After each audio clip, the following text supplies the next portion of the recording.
الحمدللہ وحدہ والصلاة والسلام علی من لا نبی بعدہ ولا رسول بعدہ۔ ختم نبوت ایک عقیدہ ہے۔ یہ عقیدہ قرآن کریم، احادیث شریفہ اور اجماع امت سے ثابت ہے۔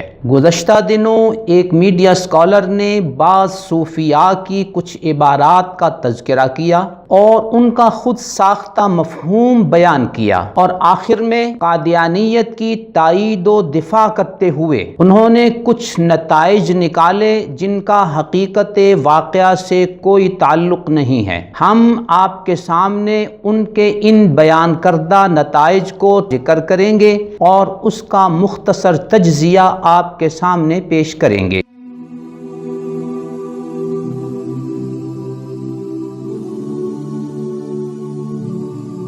موصوف میڈیا اسکالر یہ بات اپنی گفتگو میں کرتے ہیں، باتیں ایسی ہی تھیں، ان کی براہین احمدیہ آپ پڑھیں تو آپ کو معلوم ہوگا کہ ایسی ہی باتیں تھیں۔ یعنی انہوں نے بہت دلائل دیے اس بات پر کہ جو نبوت ہے اس کا مطلب یہ ہے۔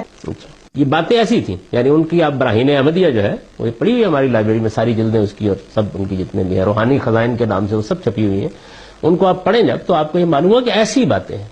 یعنی انہوں نے بہت دلائل دیے اس بات کے کہ نبوت جو ہے وہ اس کا مطلب یہ ہے۔ افسوس کی حد ہو گئی کہ موصوف میڈیا اسکالر نے نہ جانے کس مفاد کو پیش نظر رکھتے ہوئے قادیانیت کی تائید و دفاع میں اس قدر واضح بات کر دی اور اس کو حضرات صوفیاء کی طرف منسوب کر دیا، جبکہ ہم نے گزشتہ گفتگو میں آپ پر یہ بات واضح کر دی کہ ابن عربی رحمت اللہ علیہ کی عبارت کا کوئی ایسا مفہوم نہیں جس سے نبوت کے اجرا یا وحی کے نزول کا مفہوم نکلتا ہو، بلکہ جو مفہوم موصوف میڈیا اسکالر نے پیش کیا تھا وہ حقیقت واقعہ کے اعتبار سے غلط مفہوم تھا۔ دوسری بات، مجدد الفسانی رحمت اللہ علیہ کے کلام کو نقل کرنے کے بعد کمالات نبوت کی تشریح کرتے ہوئے انہوں نے یہ کہہ دیا کہ کمالات نبوت کیا ہیں؟ وہی آتی ہے نا، خدا سے رابطہ ہوتا ہے۔ ہم نے خود حضرت مجدد صاحب، ان کے صاحبزادے قاضی ثناء اللہ پانی پتی رحمت اللہ علیہ، ان کی تفصیلات و تشریحات کے ساتھ اس بات کو واضح کر دیا کہ اس عبارت کا ہرگز یہ مفہوم نہیں ہے۔ جب یہ مفہوم نہیں ہے تو پھر یہ موصوف میڈیا اسکالر اس قادیانی کی تائید و دفاع میں کیسے کہہ رہے ہیں کہ باتیں تو ایسی ہی تھی نا؟ الغرض ابن عربی رحمت اللہ علیہ کی یہ عبارت ہو یا مجدد صاحب رحمت اللہ علیہ کی یہ عبارت، نہ تو آپ کے موقف کی تائید کرتی ہیں اور نہ ہی قادیانی کے موقف کی تائید کرتی ہیں کہ آپ یہ کہیں کہ باتیں تو ایسی ہی تھی نا۔ محترم سامعین، اس میڈیا اسکالر کی اسی عبارت میں ہم آپ کو ان کا ایک جملہ سنوائیں گے جس میں وہ کہتے ہیں الہام وحی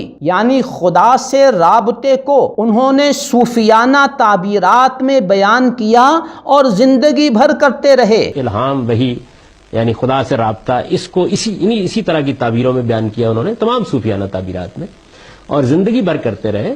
گویا یہ میڈیا اسکالر غلام قادیانی کی ساری زندگی کے دعووں کی ذمہ داری لے رہے ہیں اور ان کو صوفیانہ تعبیرات کہہ کر امت اسلامیہ میں کنفیوژن پھیلا رہے ہیں اور ختم نبوت کے اس عقیدے کے خلاف اپنے دل میں بھرا ہوا زہر اگل رہے ہیں۔ یہاں ہم غلام قادیانی کا ایک عقیدہ آپ کے سامنے پیش کرتے ہیں اور اس کو ذکر کرنے کے بعد آپ خود فیصلہ کیجئے کیا ان صوفیاء کا یہ عقیدہ تھا جس کے حوالے سے یہ کہہ رہے ہیں کہ باتیں تو ایسی ہی تھیں، اور اس کے بعد آپ یہ فیصلہ کر سکیں گے کہ موصوف میڈیا اسکالر کا یہ جملہ کہ باتیں تو ایسی ہی تھیں اس میں کتنی حقیقت ہے علمی حوالے سے۔ غلام قادیانی لکھتا ہے اپنے بارے میں کہ مجھے مسیح موعود نہ ماننا کفر ہے۔ ملاحظہ ہو روحانی خزائن جلد 22 صفحہ 185۔ یہاں ہم دو سوال کرتے ہیں۔ نمبر 1، کیا ابن عربی اور مجدد الفسانی رحمت اللہ علیہ نے کوئی ایسا دعویٰ کیا تھا کہ میرا یہ منصب ہے اور جو مجھے نہیں مانتا وہ کافر ہے؟ جب ایسا نہیں تو پھر مجدد صاحب اور ابن عربی کو قادیانی کے ساتھ ملا کر کہنا کہ باتیں تو ایسی ہی تھیں، اس میں کس حد تک علمی صداقت ہے؟ سوال نمبر 2، محترم سامعین، اس میڈیا اسکالر کی ایک ایسی حقیقت آج میں آپ کو بتانے لگا ہوں کہ آپ سن کر حیران و سرگردان ہو جائیں گے، اور وہ یہ ہے کہ انہوں نے اپنی کتاب میزان میزان پر حضرت عیسیٰ علیہ السلام کے نزول کا انکار کیا ہے۔ اس صورتحال میں موصوف میڈیا اسکالر مسلمانوں کے حضرت عیسیٰ علیہ السلام کے جو سچے عیسیٰ ہیں ان کے نزول کا تو انکار کر رہے ہیں، اور یہ غلام قادیانی جو اپنے عیسیٰ ہونے کا دعویٰ کر رہا ہے، جو اپنے مسیح موعود ہونے کا دعویٰ کر رہا ہے، یہ اس جھوٹے عیسیٰ اور جھوٹے مسیح موعود کی تائید کر رہے ہیں۔ یہاں میں اور آپ بجا طور پر اس میڈیا اسکالر سے یہ سوال کر سکتے ہیں کہ جناب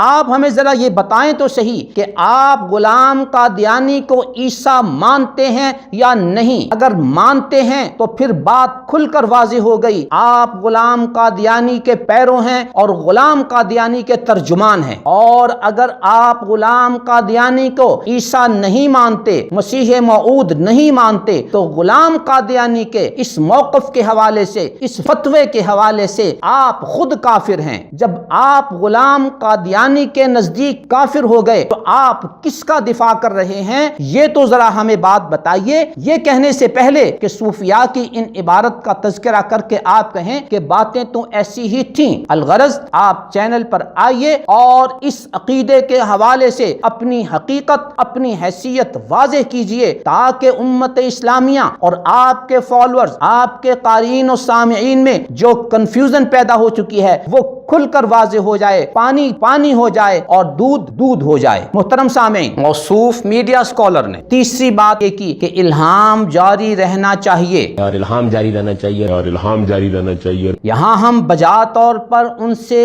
ایک سوال کرتے ہیں کہ آپ نے غلام قادیانی کے دفاع اور تائید میں یہ جملہ کہہ تو دیا کہ الہام جاری رہنا چاہیے، یہ آپ کا انڈور موقف تھا، لیکن آپ نے اپنی کتاب میزان کے صفحہ 71 پر لکھا ہے کہ آپ صلی اللہ علیہ وسلم کے بعد الہام کا دروازہ ہمیشہ کے لیے بند ہو گیا۔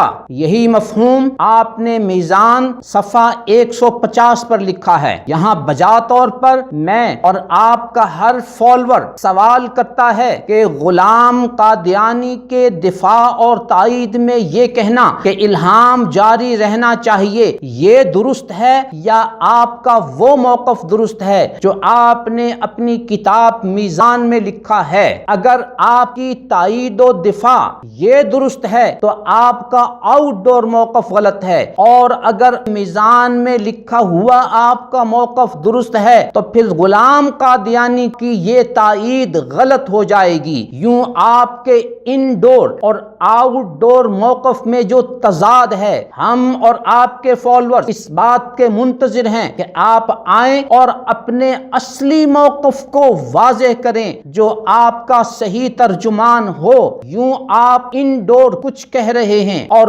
آؤٹ ڈور کچھ کہہ کر اپنے فالوورز کو پریشان کر رہے ہیں۔ نظروا للطيبة ونور طه يسطعون